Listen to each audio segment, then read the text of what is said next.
I was parked in my driveway and I just sobbed. Earlier today, I met with my constituent, Lindsay, and she shared with me her family's story and journey. And her son, Calvin, has multiple disabilities, and they have relied on both Medicaid services and the Department of Education to help ensure that Calvin gets the supports and the tools that he needs to thrive. And the cuts to health care that Republicans here in Congress have passed and that are looming over the heads of the American people would devastate families like theirs. Calvin was born pretty typical. We didn't notice anything until he was about 12 months old, and he was diagnosed with bilateral frontal parietal polymicrogyria. So basically, the whole front of half of his brain was malformed.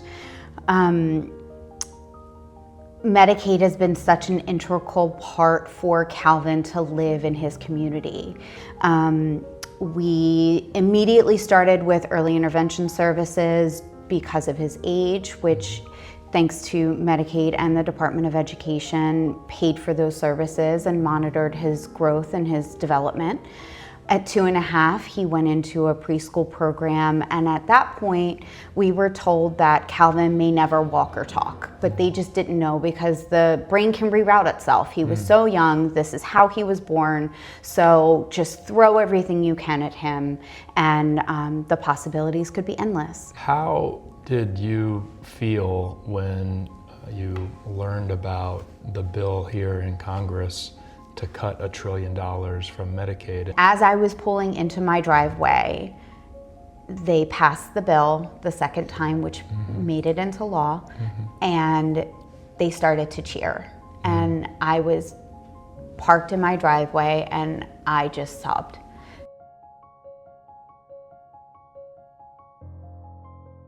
And what do you think we in Congress can do to help you and your family? Knowing that disability can touch any person at any given time, it has no boundaries. Disability has no party affiliation. And to understand that there are people that just need some help, and with these cuts, these devastating cuts across the board to an already underfunded population, an already under-supported population, will be utterly devastating. I want to end just by, kind of asking you, and I'm a dad, and we all as parents have hopes and dreams for our kids. What are the hopes and dreams that you and Toby have for Calvin? He lives the fullest and happiest life that he can, to the extent that his body and community will allow him. That he has as typical of an experience as any other human to live a life like you and me. He deserves that. He lights up a room with his laugh, and he can bring anybody out of a bad time. Yeah, he's a special kid.